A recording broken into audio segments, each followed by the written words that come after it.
Good afternoon, everybody. This is the League of Women Voters of Williamson County, and we meet monthly at this time, and these meetings are free and open to the public.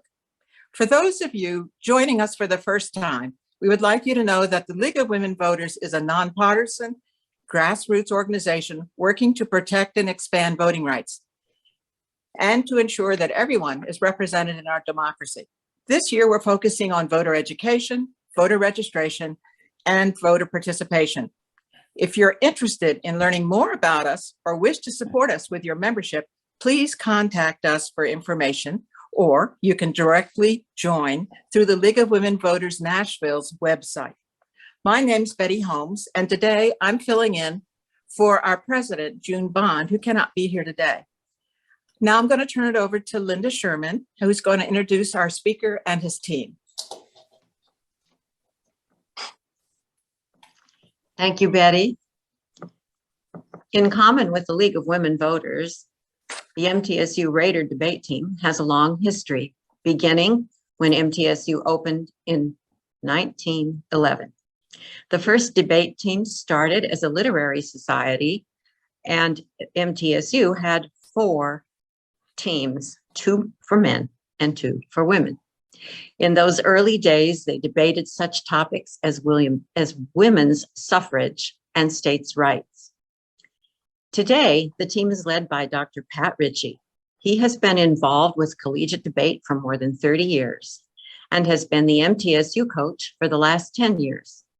Under his leadership, the team has won numerous awards, including first in the nation for the 2019-2020 season, a season that saw all competition conducted virtually. It is my pleasure to introduce each of the members of the current Blue Raiders debate team. Team members, if you can raise your hand to indicate when I call your name, would that be possible? Is everyone on and can raise a hand? In any case, we'll go for it. And when I read your name, I'd sure appreciate it if you can give us a signal. First of all, we have Stephen Barhorst. He's a junior at Middle State Tennessee University, and he is currently captain of the Middle Tennessee Speech and Debate Team, formerly the president of the MTSU chapter of Pi Kappa Delta, America's most prestigious honor society. Stephen won a leadership award for his work with the Middle Tennessee Speech and Debate Team during the 2021 season. He plans to graduate in the fall of 2023 with a Bachelor of Arts in Communication. Thank you for coming, Stephen. Hannah Rowland is currently a senior at Middle Tennessee State University. She's expected to graduate with a Bachelor of Science in Political Science and a Bachelor of Arts in Communication this upcoming May.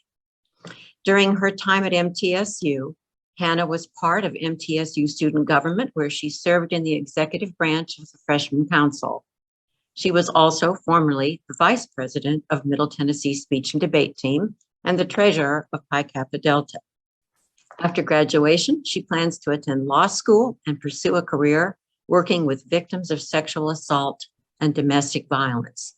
Thank you, Hannah, for coming today.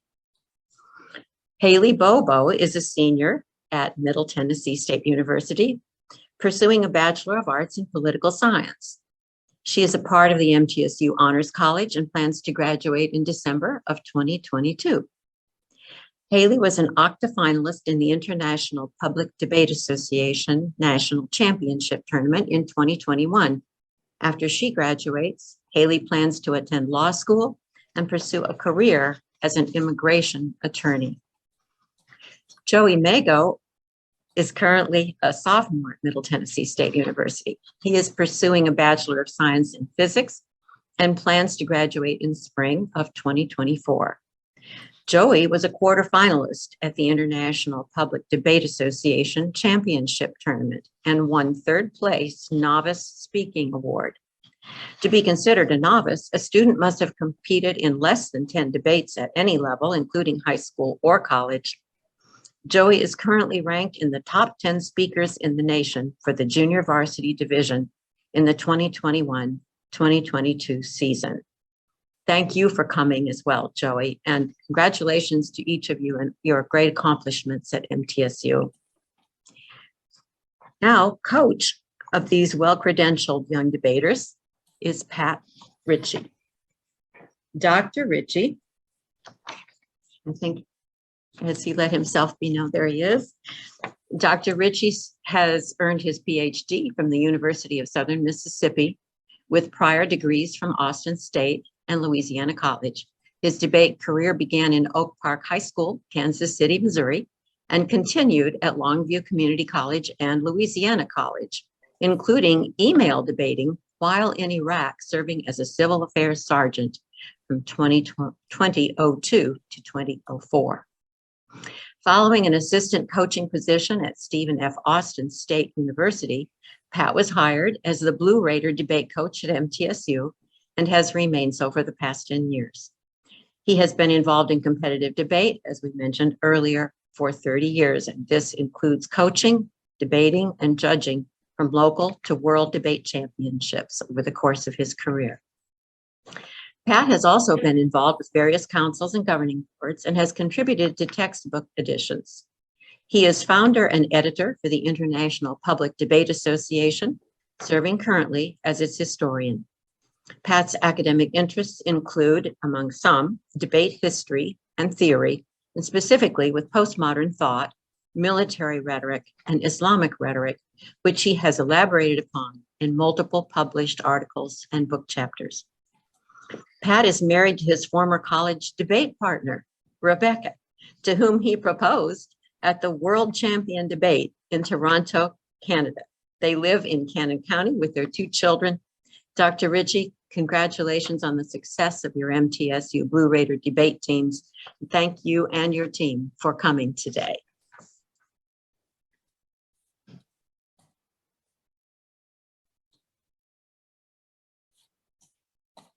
Okay, Pat, did you want to say a few words? Yes, had to have our tech person unmute us.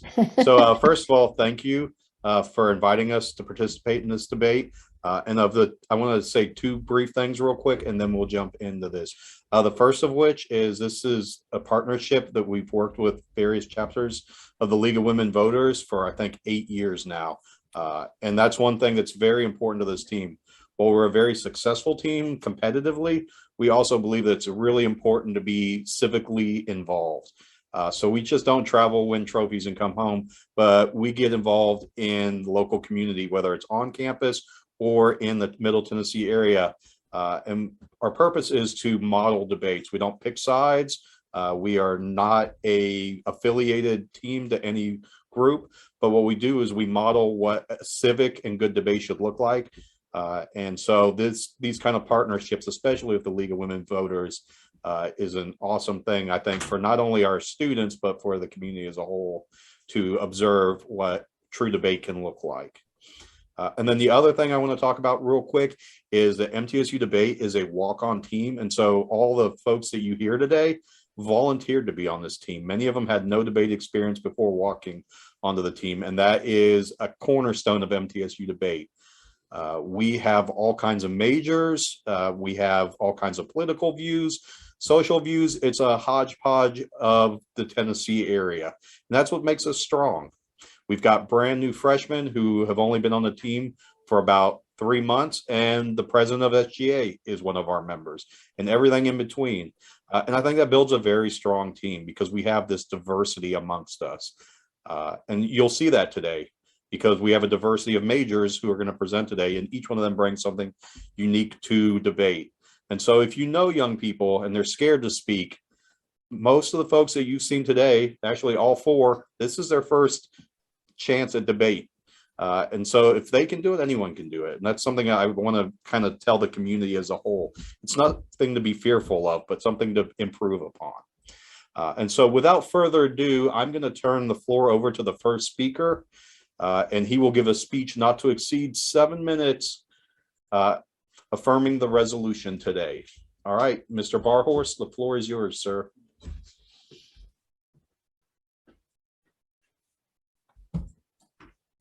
Hello. Let me just pull out my stopwatch.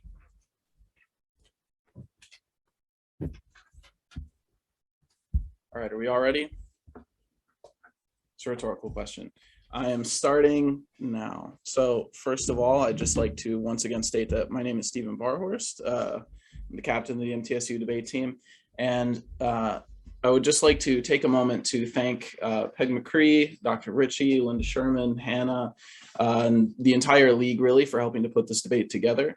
I find it personally to be a very distinct honor to address this group, and I hope we put on a great round for everyone here today. So the resolution for this round is the Electoral College should be abolished. Now to get into a bit of the customary trappings of a debate round, I'm going to spend just a little bit of time here at the beginning of my speech defining terms and generally outlining how we should view the round today. And of that, there are really only two things that I want to circle in here and spend a little bit of time defining. The first is the Electoral College. We're going to be defining that as the process outlined in the Constitution that lays out the way in which the president is elected. So 538 Electoral College votes, 250 of those votes to win. The states are winner take all, so on and so forth. And secondly, the term that I'd like to define is abolished. And this definition comes to us by way of the Oxford Dictionary, and that is to formally put an end to. So to put simply what the affirmative is arguing in today's round, we want to do away with the current Electoral College system in favor of a direct vote for president. Win the biggest popular vote count, you win the whole election. Now, with that out of the way, the affirmative only really has three main arguments for today's round. We have three main arguments. And the first main argument is going to be what we call tagged as the usual routine. So the presidential elections of 1876, 1888, 2000, and 2016 produced Electoral College winners who failed to win the popular vote. Additionally, the presidential elections of 1800 and 1824 were decided in the House of Representatives due to either inconclusive or disputed Electoral College results. To put this into a bit of a more recent memory, we spent the entirety of the end of 2020 and the beginning of 2021 embroiled in utter scandal over the results of the Electoral College as well. Now, with this in mind, we can ease out of this whole discussion and spare us the entire routine national headache by eliminating the Electoral College and transitioning to a popular vote system. So instead of worrying whether or not our nation's electoral integrity will be brought into question with popular vote winners and electoral losers in disputes over the electoral vote count, we can simply have one winner, and that's the winner of the popular vote. Now, the second argument that we have for today is once again what we call tagged as the value of your vote, Now, in the status quo, the current system, the voting power of those living in smaller states is higher than those in bigger states. So to break down into a bit of math for a second, Wyoming, which population-wise is the smallest state in our union, it has 578,759 people living in it as of 2019. That state accounts for 3 of the 538 total electoral votes. Now, to contrast this with a different state, Tennessee, Tennessee boasts a population of 6.8 million people also as of 2019. It accounts for 11 electoral votes. Now, according to thestreet.com, a single Tennessee voter, such as you or me, can only really amount to 32.5% of a vote cast in Wyoming, matching these numbers with the electoral vote count in their respective states.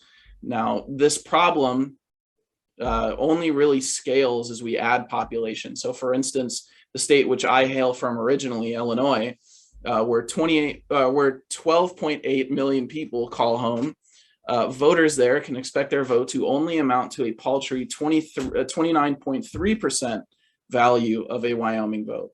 So instead of focusing on percentages, we can just have one vote in Tennessee count as much as Wyoming and in Illinois. And secondly, within this argument, I'd like to touch on battleground or swing states. Now, under the current system, elections are normally concentrated into largely important battleground or swing states. So Ohio, Pennsylvania, Florida, Michigan, Iowa, I'm not going to go over the rest of the list, but the point is this. Candidates will spend exorbitant amounts of time and money in these states as winning them swings the outcome of the electoral vote. That's why they're called swing states. In doing this, however, they forget about their base. So safe red and safe blue states are often neglected due to the fact that their outcome is prescribed. Tennessee is most likely going to vote Republican. Illinois is most likely going to vote for the Democrat. Texas will most likely swing red. So these candidates don't really think that they need to spend a whole lot of time campaigning in them, thus neglecting basically the entire population. Now, we can eliminate just about all of these problems by simply having a popular vote, because candidates will now have to meet with and listen to voters all over the country, not just specifically concentrating their efforts and appearances in this one state to run around chasing a bunch of electoral points. And the third and final point we have for you today is going to be once again tagged as the marketplace of ideas. And so by doing away with the Electoral College, we can fully open up to one of the more fundamental aspects in our democracy.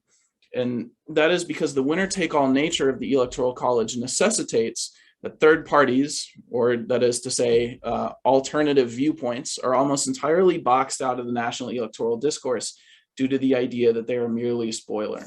The Libertarian Party, the Green Party, these are entire demographics of people that we just don't take into effect because we view them as spoilers.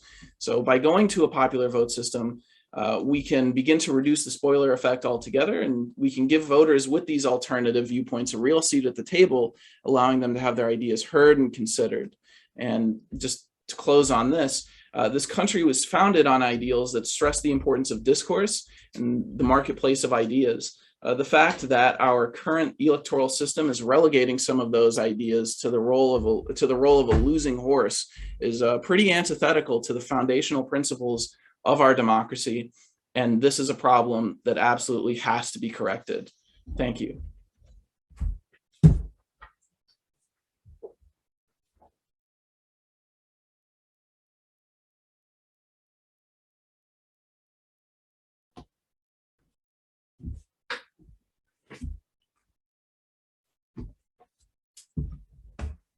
Sorry, I'm trying not to hit the mic here.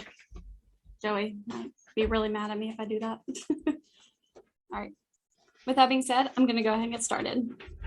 So first, I want to extend Steve's thank you and just express how grateful we are for the opportunity to debate for you guys and all the hard work and effort put in by the League of Women Voters.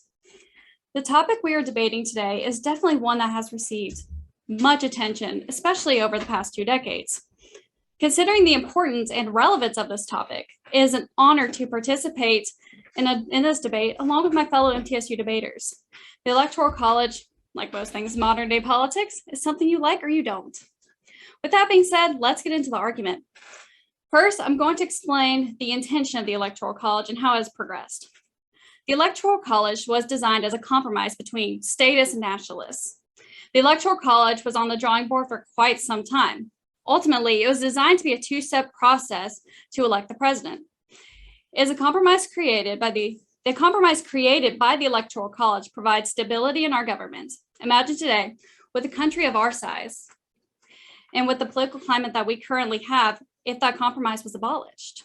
The Electoral College has historically provided a peaceful transfer of power over the past 2 centuries.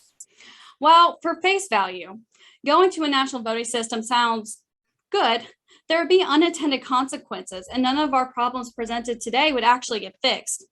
The Electoral College was not fundamentally designed to operate in an undemocratic way. Rather, it was designed to be able to change and progress as our country progresses as well. The design of the Electoral College as we know it today is dramatically different than the concept of the Electoral College 200 years ago. The progression of the Electoral College has proven that the Electoral College is fundamentally ensured to sustain democratic development and progression. The Electoral College is federally democratic.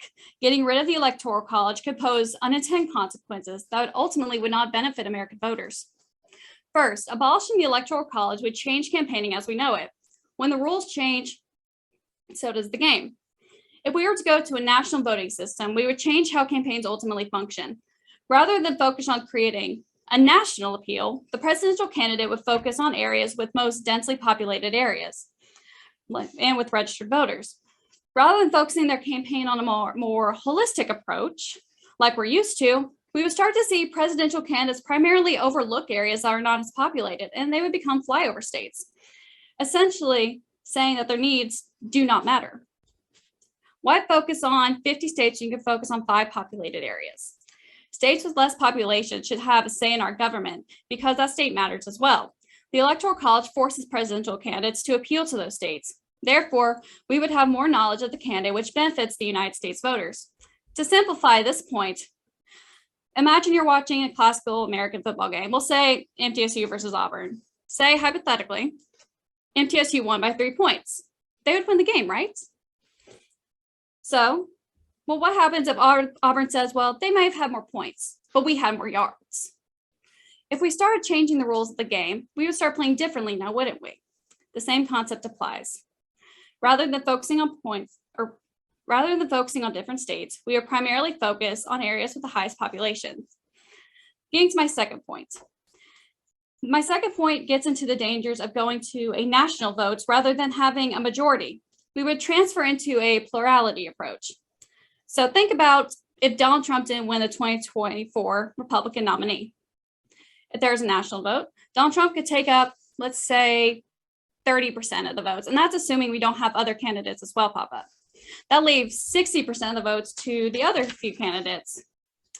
That changes the majority from 51% to a plurality of 36% or less. That number can go up to 25 and even 20%. The head of the military, the head of the free market, someone with the power to executive orders and emergency power should be someone with more than 25 or 30% of the votes. Lastly, there are ways we can fix the problem without going into the exhausting process of passing a constitutional amendment. The issues with the Electoral College are with the winner-take-all system, not the Electoral College itself. Winner-take-all system is adopted by 48 out of 50 states, with the exception being Nebraska and Maine. The winner-take-all system means that all of the state's Electoral College votes go to the most popular candidate within that state. So say that 60% of registered voters in Tennessee voted for Donald Trump and 40% voted for Hillary Clinton. Even though that should equal out to, we'll say, 6 electoral votes and 5 would go to Clinton, the winner-take-all system forces all 11 to go to Donald Trump. So I can agree, winner-take-all has its flaws, but the winner-take-all system has its flaws and has the potential to be misrepresentative of the population. However, as I mentioned in my first point, the Electoral College was not intended to follow one format. It is the ability of the Electoral College to adapt that makes it a more realistic approach to picking the presidency. The reason it is adaptable is because it allows states to conduct votes. Rather than going with a winner-take-all system, states can adapt a system that goes by district voting, which would have changed the outcome of the 2016 election. District voting is when electors cast their votes depending on what district includes what. So it would make elections more local and more representative of the voters on a more local scale. We can also go to a proportional system. And this type of system is based on the percentage of votes. So assume Tennessee went to this system and 1/3 of the state voted for Donald Trump and 2/3 voted for Hillary Clinton. Rather than all 11 going to Hillary Clinton, only 2/3 of the votes would go, the electoral votes would go to Hillary Clinton and 1/3 would go to Donald Trump. We can also, there are many other options as well without completely abolishing the Electoral College. There are more realistic solutions to the current issues we are seeing. I'm not going to stand here and waste everyone's time talking about how perfect the Electoral College is. Of course, it has its flaws. However, rather than propose amending the Constitution, which would change the Electoral College like it is intended to do, amending the Constitution would require it passing through the House, the Senate, as well as 75% of the states. Moving to a national vote would complicate the election in ways we don't even want to imagine. Imagine the 2000 recount in Florida.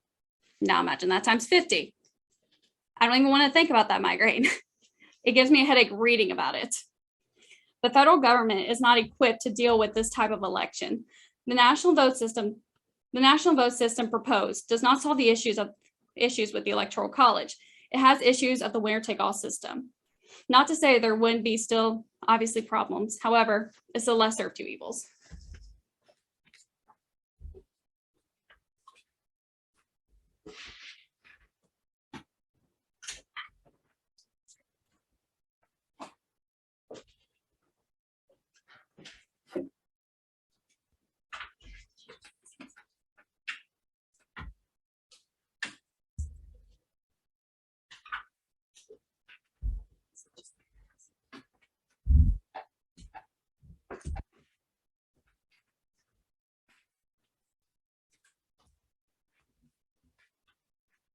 A lot easier if I didn't try and throw papers at you.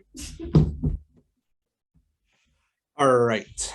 So with this next 7-minute speech, since I'm going to be the first rebuttal speech of the affirmation, I'm going to kind of go through both of the points that my partner on the affirmative and my opponents in the negative have made so far. And I'm going to kind of reframe some of our arguments to counter some of their points and then reinforce some of our arguments as well. With that being said, let me just get right into it and kind of go down the list of some of the things that my opponents have talked to you about in their last speech.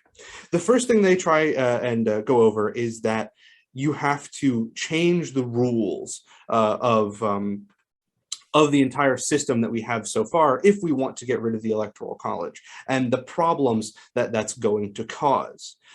They look mostly at how it would create this sort of flyover mentality for states with a lower population and how it would cause campaigning to be targeted to a few specific high population areas. Now, what we see is that if we change to a direct voting system, while it might make high population areas a little more important to campaign in, what it really does is it changes the campaigning from specific swing states, such as Florida and Michigan, to entire populations that you have to campaign to. It's no longer going to a single state and saying, I need a majority of the people in this state to want me so I get all of their votes. It's I need a majority of Americans to want me, American voters to want me so that I can win this election.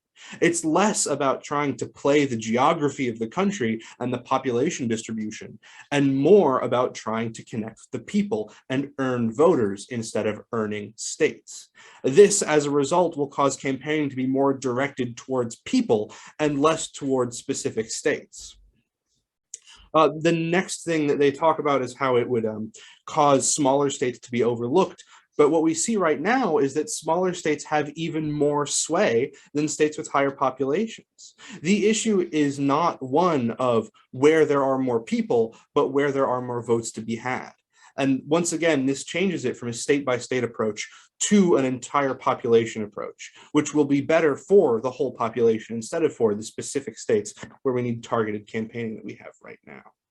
The next major point the negative brings forward is one of plurality being worse for the country than what we currently have, a system of majority. And in response to that, I say that we already have a problem that's bigger than having a plurality as opposed to a majority. We have presidential candidates winning elections with a minority of the votes. They don't even have a larger percent of the votes that have been cast. They have a smaller percent, and the Electoral College is still a tool for them to win these elections. And while, yes, a plurality is not strictly a majority, it is something that is good enough for numerous other countries and numerous other political structures. If we look at countries like France, they have a direct election for their president, as well as multiple political parties, and they're able to get by just fine. While you have a majority, when you have the elections limited to only 2 parties, as we do essentially now through our use of the Electoral College, it's a lot easier to get a majority. If we get rid of that, we won't have drastic issues because it has worked well before and it will continue to work even on our scale. It will just cause more direct campaigning towards the people and less campaigning towards the states, as well as eliminating the possibility for a president to be elected with a minority of the national vote. The last thing that the negative proposes is this idea of changing away from a winner-take-all approach, having electoral college votes assigned based on percentages of population of votes in the state.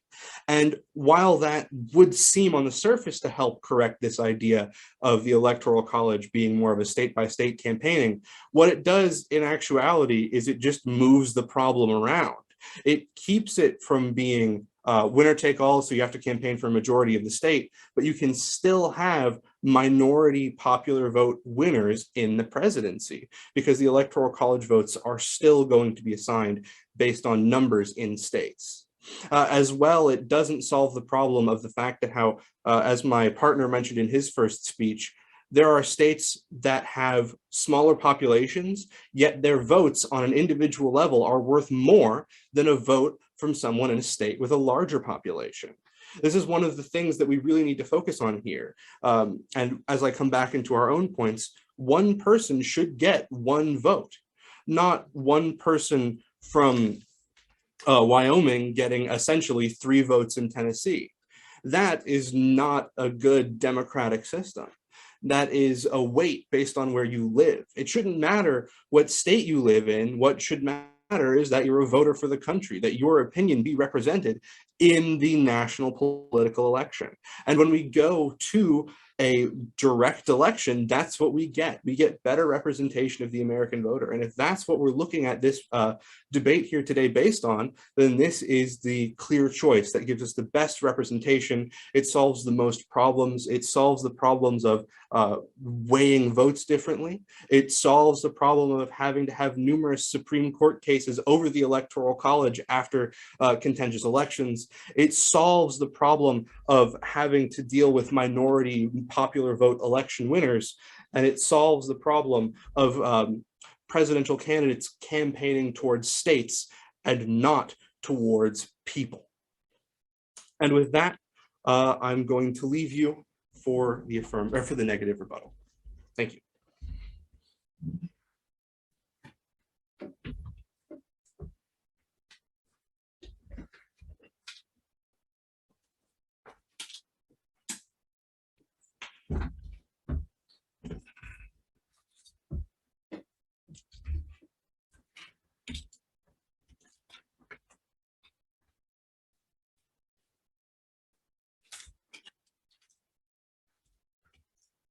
Okay, let me get my timer started.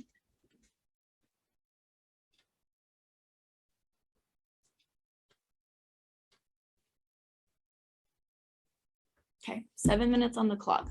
All right. Okay, so I am Haley. I'm Haley Bobo, and I want to extend my thank you to you guys as well. I am Hannah's partner, and I'm going to be presenting the second speech for the negative side on this case, which is arguing that we should not abolish the Electoral College completely. So with that being started, the first part of my speech is going to go over some rebuttals to Stephen and Joey's speeches, and then I'm going to provide some supporting evidence for Hannah's first speech.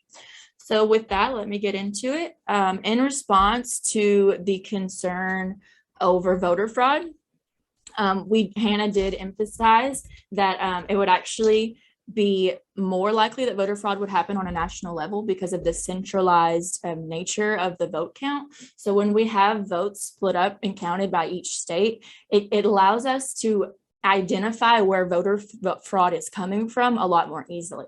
So like she said, with the 2000 election with Bush and Gore, we see that it was easily available to see where the issue and the complication and the confusion was coming from because it was counted on a state-by-state basis. If we were doing that on a national level, we wouldn't be able to identify exactly where issues are coming from when it comes to contested elections.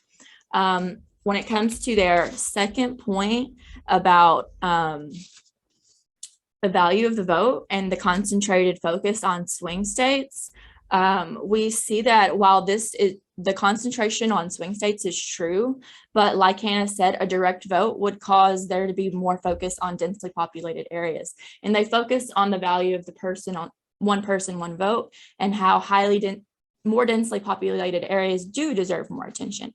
But I would just like to point out that sparsely that geography does matter. Sparsely rural areas have their own problems, just like densely populated areas do. LA, New York, hugely populated areas are just two cities. Those are just one cities. And typically those cities have their own problems of their own. So as we see, yes, it would be more representationally on a person by person vote. It wouldn't be more representational on when it comes to geography. And then I also want to get into our second point about the plurality system, which yes, you would be more represented when your vote would be more representative. You would get everyone's vote would be more equal. But with the direct vote system, there would be more third-party candidates running. So we would have more independents running. And while third-party representation is something that we support, it gets dangerous because the more and more you have third-party candidates running, the more of the voting percentage that they take up. So say you have 5 independents running and they take up 10% of the population each. So that means you have 50% of your voter chunk taken up by independents, and 50% is left for the Democratic and the Republican candidate. That means someone with only 26% of the entire vote of the entire national population could win a presidential election. And we have to understand the gravity of the presidency itself. We have to understand the power that the president holds. He has emergency powers. He has the power to pass executive orders on behalf of the entire nation. So all in all, it is less representative of the people because a lower percentage of the people would be represented by the president, because we would see more and more people running, which would mean that the voting blocks would get split up into smaller and smaller chunks. And so whoever won would be a plurality rather than a majority. And in the Electoral College system, the winner of the presidency has to win a majority of electoral votes, not a majority of the popular vote, but a majority of the electoral votes in the system that we have.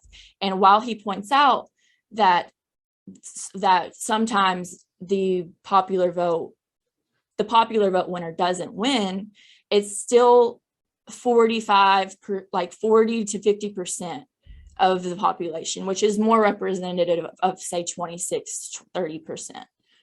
In response to the third party concern, that's kind of what I just addressed with the plurality problem. So like, while yes, third party representation is important, it's still dangerous, and it can still lead to less representation of the people as a whole.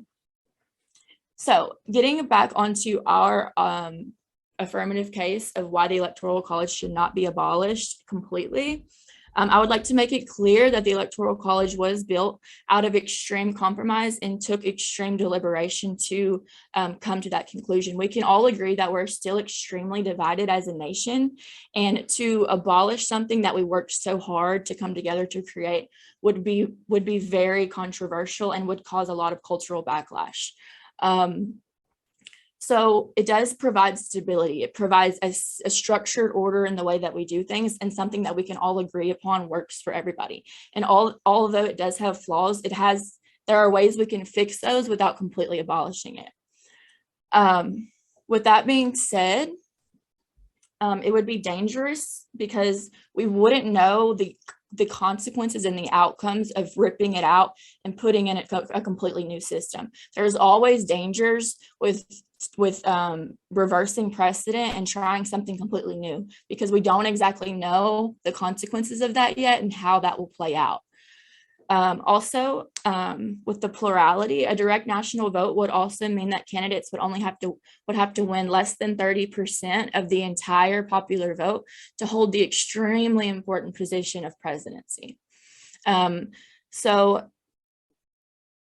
And that can also be potentially dangerous for the country if an unqualified and underrepresented person were to hold it. For example, if Donald Trump were to run again in 2024, there's a very good chance that he could win presidency again with the direct vote, with the base that he does have. So with the dark history that our country has, it would be we can see why it would be dangerous for us to go to such a system. And then just to wrap it up with my third point, there are more secure and more practical ways to solve the issue of voter fraud, voter value, and third-party representation, and that is with abolishing the winner-take-all system. And the winner-take-all system is simply just states giving all of their electoral votes to one candidate. There are 2 states, Nebraska and Maine, that do it by district. So they send 2 of their votes with the popular vote of the whole state, and then the rest of their votes go directly from each district. So they divide up their electoral votes, which would solve the problems that we're seeing today and would be much more representative of the population than a direct national vote would. Thank you so much.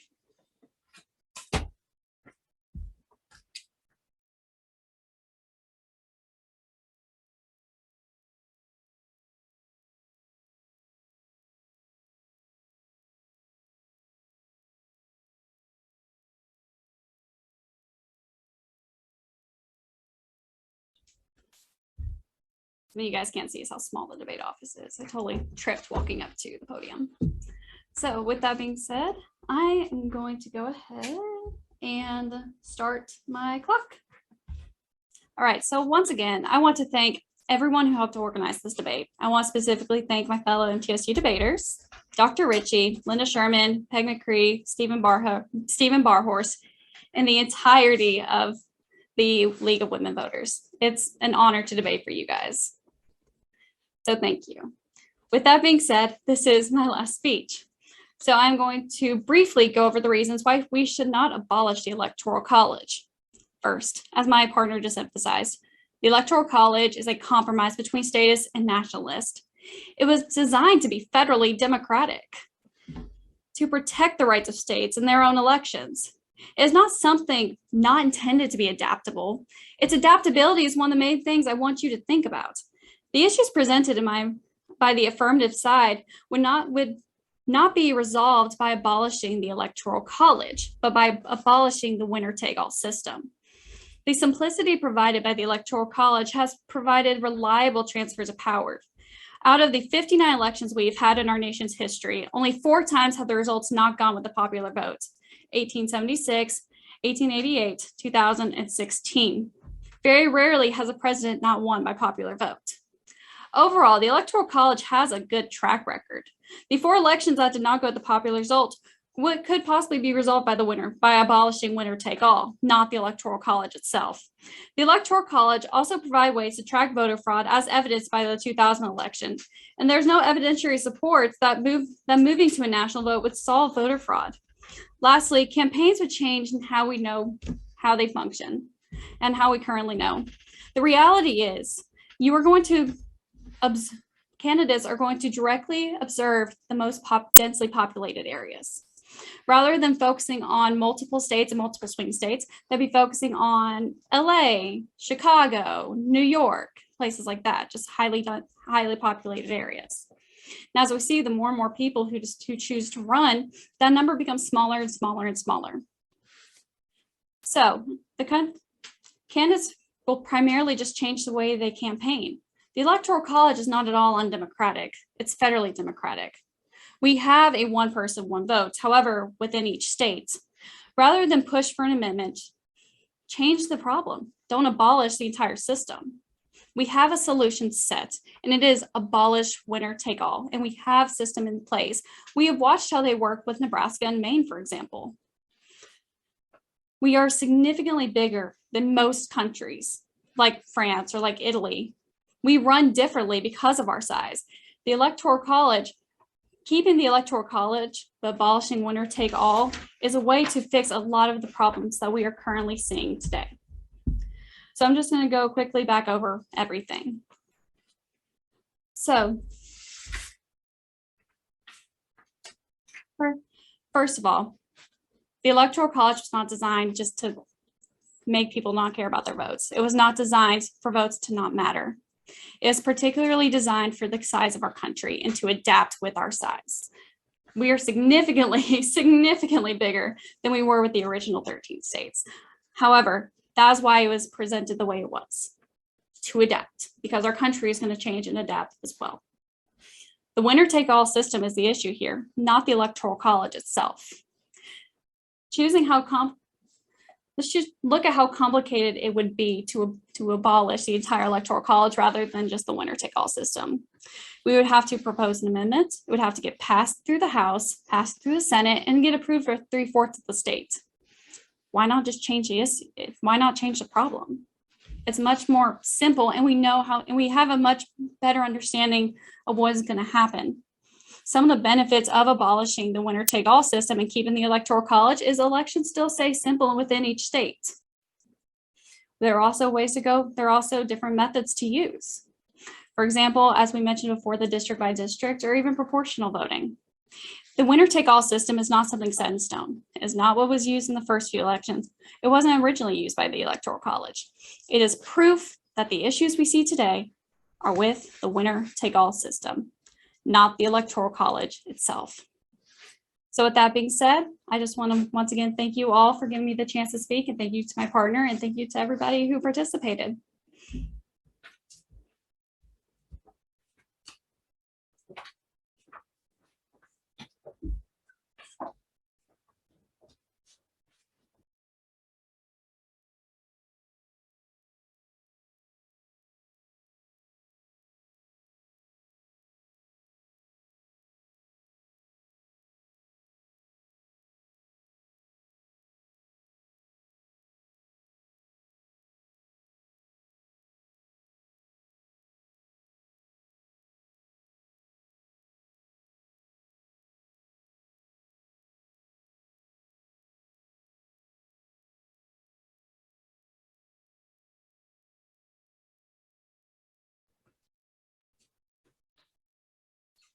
All right.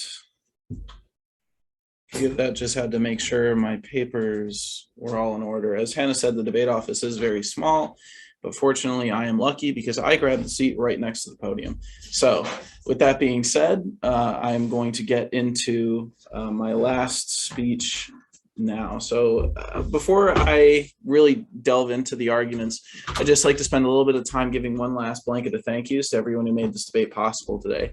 I hope that we've been able to put on an educational, persuasive, and thought-provoking round for everyone here today. And now with that being said, what I would like to do in this speech, the purpose of it really is to crystallize the round, so to speak, going over and refuting what was said by Hannah and Haley in their last two speeches, and try to wrap things up in a nice little bow for us here today. And now this is going to be split up into a few parts. Now to go over our opponents' arguments, they spend a lot of time on this idea of voter fraud that we outlined in our first contention about disputed elections. And now the refutation to this is pretty much that there is still a lot of leeway for states to run their own elections. What we're proposing is simply to take a state's vote count and just add it, tag it onto the national total, just a big problem of addition until we get to the number that determines the winner. Now, they also touch on this idea of swing states. And this tacks into a larger point about the plurality versus the majority. Now, we already operate under plurality election winners in our electoral system all the time. To use the presidency as an example, in the presidency itself, we see that the party primaries that candidates, will win states with 40 or even 30% of the vote. And even in our most heated presidential primaries, just as we as a country do after a heated election, we always eventually accept the results. And to touch on the idea of swing states for a second, that Hannah and Haley laid out, this really goes back to what Joe said in his speech. The choice that we have on this matter is this: do we want an electoral system concentrated on winning over key swing states, or a more holistic system that's concentrated on winning over the entire nation? That being said, I'm going to move on into our final point to wrap up here today, and that is third-party winners. Basically, that's just what I have it down in my notes as, but it's the idea that was presented a lot by Haley in her speech that says that a key problem is that we could have a third party, we could have more third party candidates running. One of them could win and that one could be rather extremist. And now that whole argument really touches back into what I laid out in our third main argument, that of the one talking about the marketplace of ideas. Really, that's the whole point. So if we want, and touching on that more extremist quality here, if we want to move people away from that extremist ideology, we really have a duty as a country to not build a system to just lock them out of the decision table arbitrarily, make it institutionally so that they can't have a seat at that table. We instead need to meet them with an argument, a conversation. Like, once again, our country was founded on the ideals and principles of public discourse. It is our duty as Americans to persuade our fellow citizens to make our more perfect union. Like, and that really touches back into the whole idea of the marketplace of ideas that we laid out in that first speech. This is one of the foundational principles of our democracy, is that if we disagree with each other, as we have in this round, we meet each other with a conversation. And speaking of that discourse, I hope we've presented a very nice one for you today, because that is everything. Thank you so much.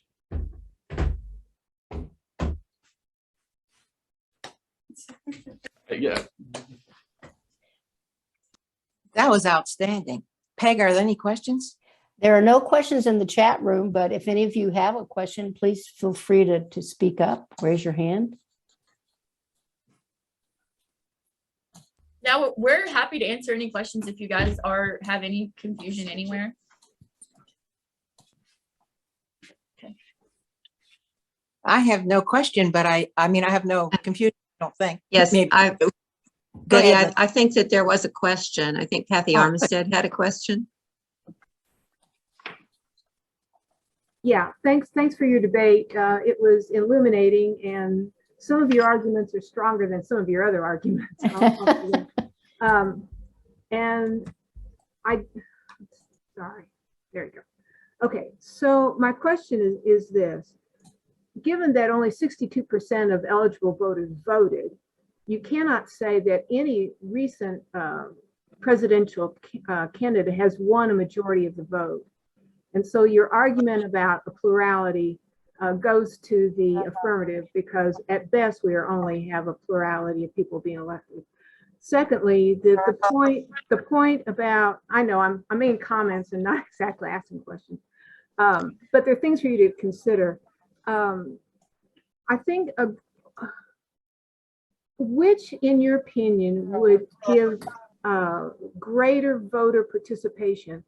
The 38% of the people who currently do not vote, what system, Electoral College or not Electoral College, would give greater incentive for those people to vote and join the discourse?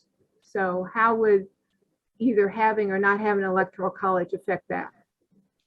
Well, to your first point about the plurality, I just want to say that we did specifically say that. So in the electoral system, it's a specific system where you have to win a majority of electoral votes, not of the population's votes.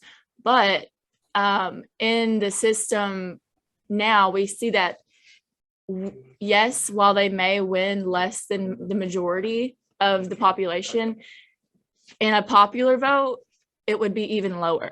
So while, yes, it's possible now in the system that we have for them not to win a majority of the population, we think that that can be fixed with eliminating the winner take all system, not the Electoral College as a whole. Yes, I agree. And I wish you had gone into greater detail about how exactly that would work.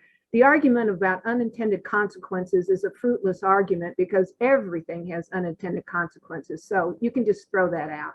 And you could have used that time to talk about how your counter proposal would meet your goals a little better. So there you go. Sorry, I debated too. You want to address Would it be, did you want everyone on the team to answer that second question about which system might drive up votes? Yeah, that's up to you. Yeah, if you want, do what you want. Okay, well, we can spend a little bit of time on it. Honestly, I'm not entirely sure which would, because I know that voter participation is not something that just affects the United States. There's other countries that have significant populations of just citizens that don't vote. What I will say is that the countries with the highest voter participation, I believe, you'd have to check me on it, but the countries that have the highest percentage of voting population, citizens who vote, have direct popular vote elections or parliamentary elections. So I think a lot of the issue with the lack of people participating in votes and elections is just simply, honestly, we need to encourage people to vote in a more educated manner. So I didn't even understand fully what the Electoral College was until I got to college, and then thankfully had a con law professor who drilled it in my head pretty well. But there's a big misunderstanding that I even had about what the Electoral College truly is and how voting actually works in our system and how it varies among states. So I think increasing that knowledge and trying to portray that more, we would see an increase in voting and people who can actually vote. And I also think that in our winner-take-all system, if we were to abolish that, which basically just means that states get to, if Donald Trump won the majority of the districts in Tennessee, all of these district votes are going to go to Donald Trump, right? Well, if it was a proportional system, then the amount of votes in Tennessee that went to Donald Trump, the percentage, say he won 60% of the state, then 60% of our electoral votes would go to Donald Trump. The other 40 would have went to Hillary Clinton. And so it's a proportional system, but on a state by state basis, and it wouldn't require us to completely abolish the Electoral College. And I think if you're seeing more representation in that way, I think higher representation definitely increases voter turnout. And yes, with the direct majority vote, yes, that would probably increase turnout, but so would a proportional system, without having to go through the process, the time and the energy and the money of campaigning for passing an entire amendment. So I'm going to interrupt you here. We've got a couple other people with hands raised. Brenda, did you have a question? Yes, to me, it seems that the proportional electoral college, is it Nebraska and Maine? Mm-hmm. Those two states? That to me, I know it would be extremely difficult to ever abolish the electoral college just because of the split in our country. But it seems to me that those are the two states that makes more sense to me. What are the reasons? Are there anything that you've seen that makes that not a plausible solution, and why other states don't adopt that?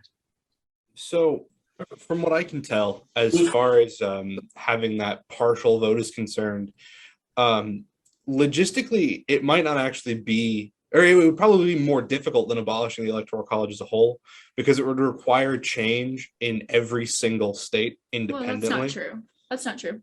That's not true because there can be a congressional law passed that abolishes that.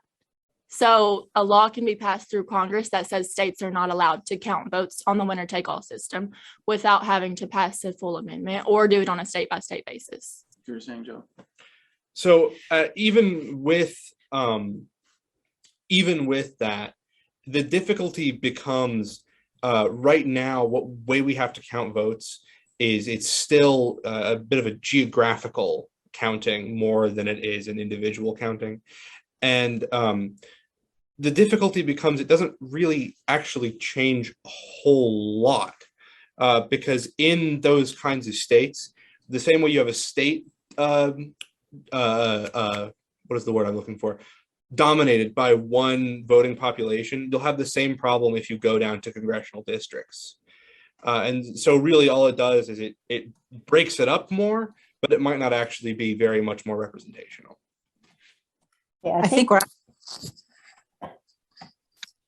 So, I don't, Betty, may I just make one comment? sure. I do want to make sure that everyone understands that our debaters are representing not their own personal viewpoints, but rather they were assigned to take one side or the other. And I think they did an excellent job, regardless of what their own personal opinions are, of providing very objective, very well thought out arguments, both pro and con. So personally, I would like to thank you very much for that and turn it over to Betty for a conclusion.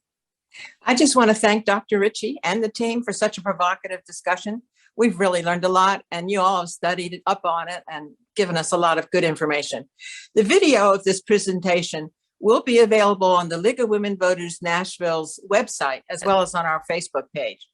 And next month, we'll be hosting the Harpeth Conservancy and hearing about where our headwaters are, where our streams come from, what it takes to preserve our local water quality and supply our water needs.